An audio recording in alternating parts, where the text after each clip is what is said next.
इस दुनिया में आवागमन से मोक्ष मुक्ति के लिए आया है।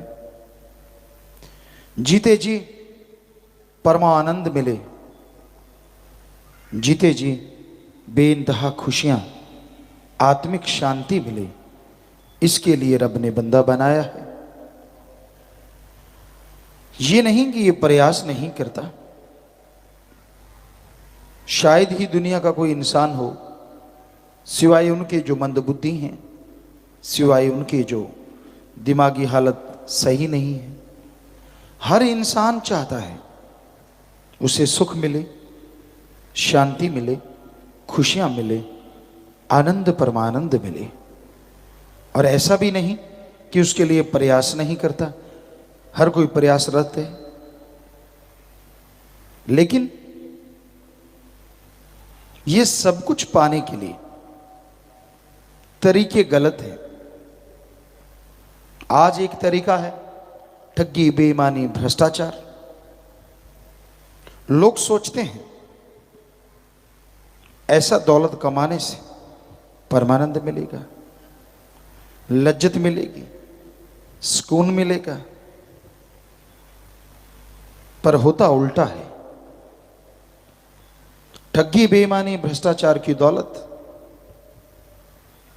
कभी किसी को सुकून नहीं देती, आत्मिक शांति देती नहीं, बल्कि छीन लेती है। इंसान बेचैन हो जाता है, गमगीन परेशान हो जाता है। उससे वो लोग बेहतर हैं जो रोजाना कमाते हैं, खाते हैं और धरती पे पड़े हुए मिट्टी के ढेलों पे सो जाते हैं। ऐसी नींद आती है, ऐसे बेखबर हो जाते हैं कि उनके लिए दीन दुनिया का कोई मतलब नहीं। एक असीम शांति, आनंद, टेंशन फ्री जब इंसान होता है तभी ऐसी नींद आती है, जिसे इंग्लिश में बोलते हैं स्लीप साउंड। साउंड स्लीप कुछ भी बोलिए, बिल्कुल गहरी नींद्रा, चाहे वो 4 घंटे की हो, 3 घंटे की हो, वो अपने आप में शरीर की रिपेयर के लिए बहुत बड़ा काम करती है। तो आत्मिक शांति, लज्जत उन्हें भी मिलती है, पर हमारे नजरिए से, सभी धर्मों के नजरिए से ठगी, बेईमानी, भ्रष्टाचार 100% गलत रास्ता है। इसी से जुड़ा हुआ किसी का हक मार के खाना, दूसरे से रोटी का निवाला छीन के अपने मुंह में डालना, इससे भी किसी को कोई सुख शांति नहीं मिल सकती।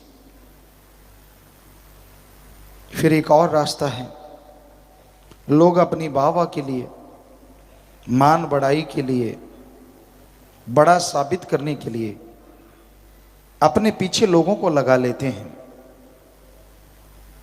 उसके लिए वो जुल्म और सितम करते हैं, पता नहीं कौन कौन से पाप गुनाह करते हैं। ये अलग बात है, वो किसी के सामने तो नहीं आते, पर भगवान अल्लाह वाहिगुरु से कोई छुपा नहीं सकता। ऐसे लोगों का भी हशर एक दिन बुरा होता है। ये रास्ता भी आत्मिक शांति, सुकून, चैन लेने के लिए बिल्कुल गलत है। आप ये देखते होंगे एक और रास्ता है, अपनी भावनाओं को काबू में ना रख पाना, जिसकी वजह से इंसान एड्स, काला पीलिया, कई तरह की भयानक बीमारियों से ग्रस्त हो जाते हैं। वो बुरे कर्म करते हैं, कुकर्म करते हैं। उन्हें लगता है ऐसा करने से आत्मिक शांति, लज्जत, आनंद आएगा, पर शरीर रोगों का घर बन जाता है, घर बर्बादी का आलम छा जाता है और इंसान बेइंतहा दुखी हो जाता है। ये रास्ता भी 100% गलत है। कई लोग मोह ममता में पड़ जाते हैं, अपने लिए, औलाद के लिए सब कुछ करना है, उसके सिवाय कोई नजर नहीं आता।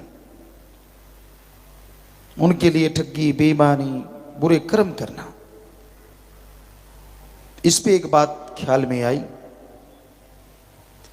पुराने समय में बहुत पहले एक आदमी था, कोई भी राहगीर आता था उसे वो लूट लेता था। हट्टा कट्टा मजबूत था।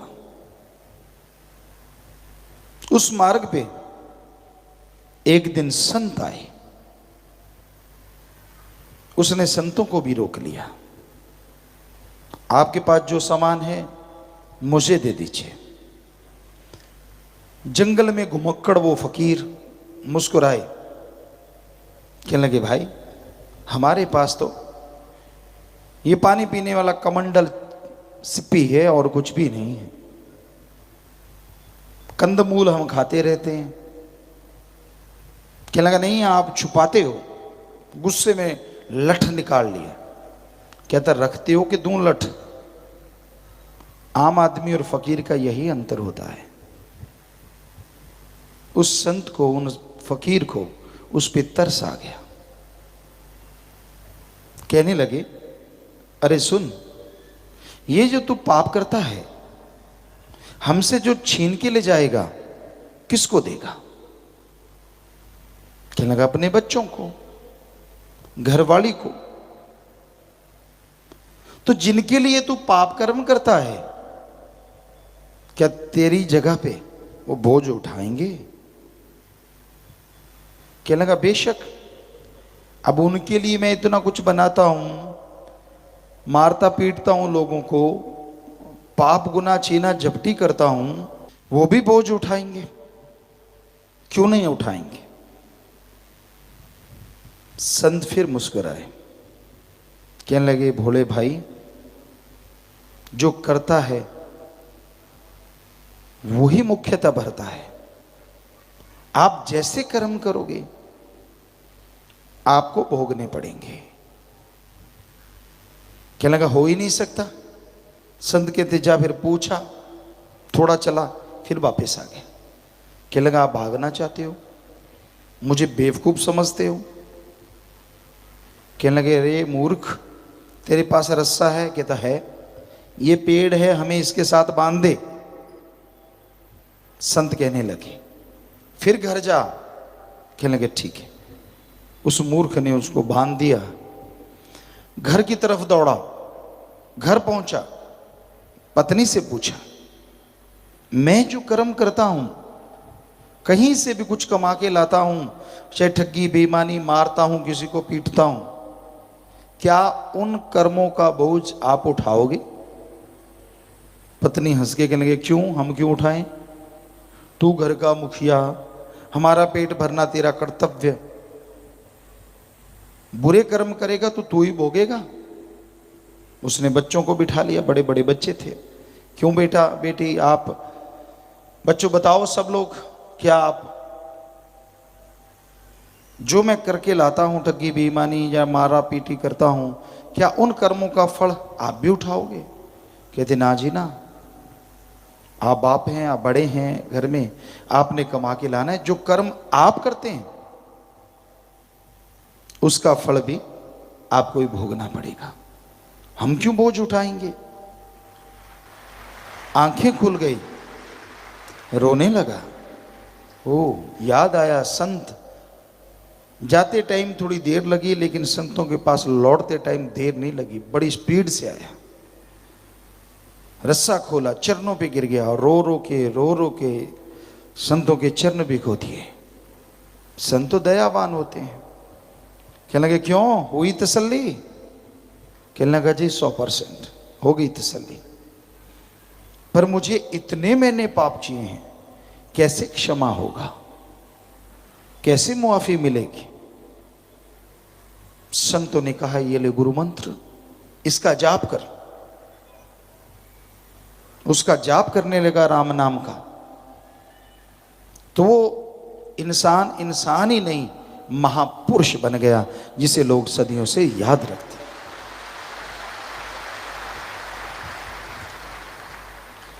तो कहने का मतलब मोह ममता, ठगी बेईमानी, भ्रष्टाचार, काम क्रोध, विषय विकार, ये सारे रास्ते गलत हैं।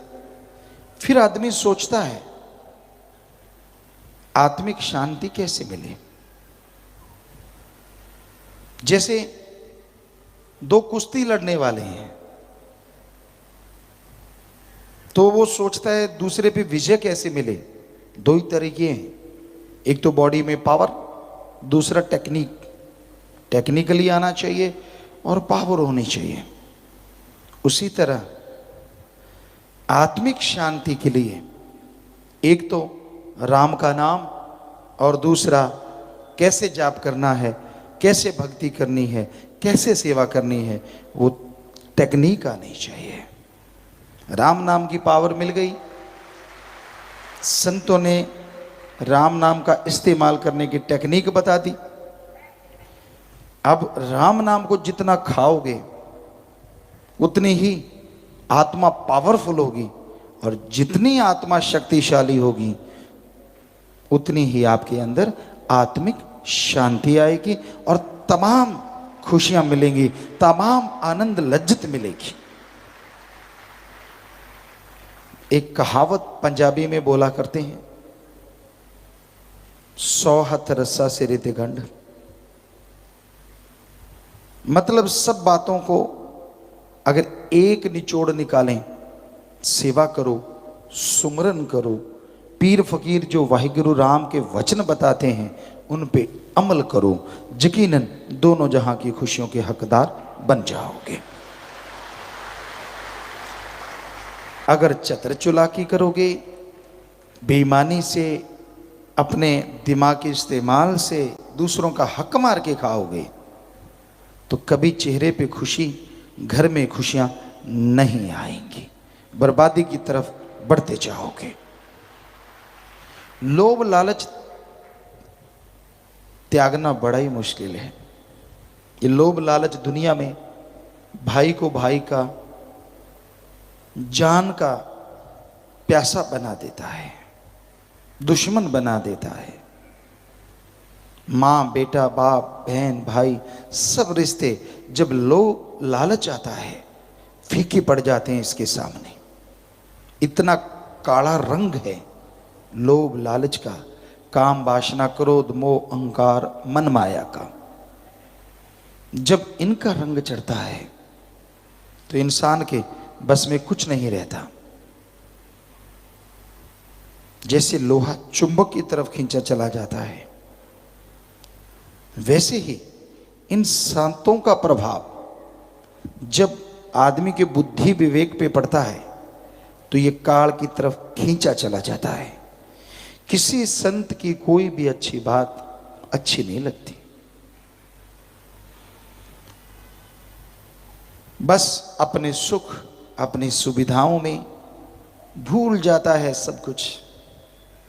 कि जब तू अपने अल्लाह से, राम से मोहब्बत करता था तो वो सुख सुविधाएं या कपड़े लत्ते का आशिक नहीं था,